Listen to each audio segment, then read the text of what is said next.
to an Alternate Hue. I'm Hugh Anderson, and this is some of what caught my attention this week. Well, be careful what you wish for.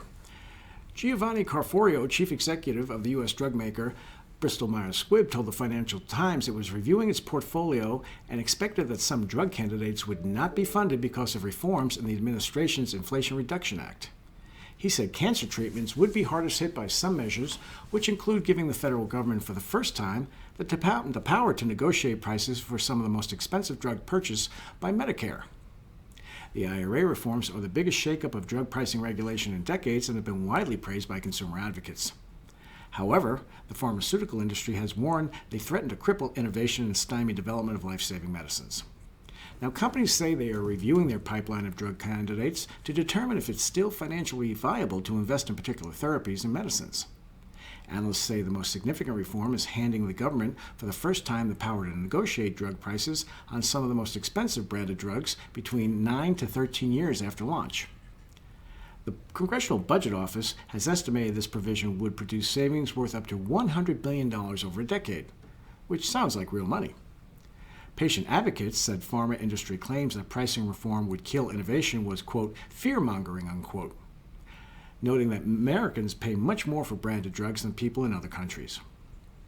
According to the nonpartisan budget experts at the Congressional Budget Office, this law could decrease the number of new drugs over the next 30 years by only 15 out of 1,300 expected new drugs, which is less than 2%, said David Mitchell, founder of Patients for Affordable Drugs. Now, some analysts contend that some companies would probably use the IRA as a convenient excuse to discontinue drugs that they would have shelved in any case. But there is no doubt that reforms would have an impact on innovation, particularly for cancer drugs that required continued investment to expand their indications. So stay tuned. Now, one lament from some commentators is that China is eating our proverbial economic lunch due to outside government support to some industries. This encourages policymakers to further intrude on the private sector. Well, not so fast. A new paper says China's state subsidies don't lift productivity. That's the lesson in a notable new paper from the National Bureau of Economic Research, which finds that China's government subsidies for businesses have little positive effect and sometimes the opposite. The paper found little evidence that the Chinese government consistently, quote, picks winners, unquote.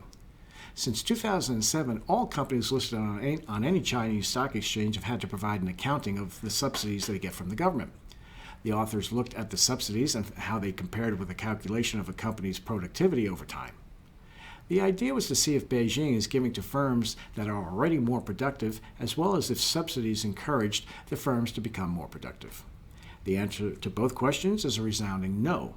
And the authors looked at subsidies including those for research and development and industrial or equipment upgrades. Instead, the researchers found that Chinese subsidies may be vulnerable to special interest politics and went to favored groups or to stabilize employment or industries in decline. Imagine that. Political favoritism strikes again. Subsidies seem to be allocated to less productive firms, and the relative productivity of firms receiving these subsidies appears to decline further after disbursement. This should quell anxiety that Beijing's state-directed allocation of capital is working for China, much less is a model for anybody else. Are you listening, Congress? In a companion paper, President Xi Jinping's signature Made in China 2025 investments are scrutinized. They note that although the innovation promotion subsidies went to companies in such politically favored industries as electric vehicles and computer chips, the recipients saw little statistical evidence of productivity improvement or increases in R&D expenditure, patents, and profitability. Some of this will sound familiar to readers who recall the U.S. fretting about Japan's government-led growth model in the 1980s.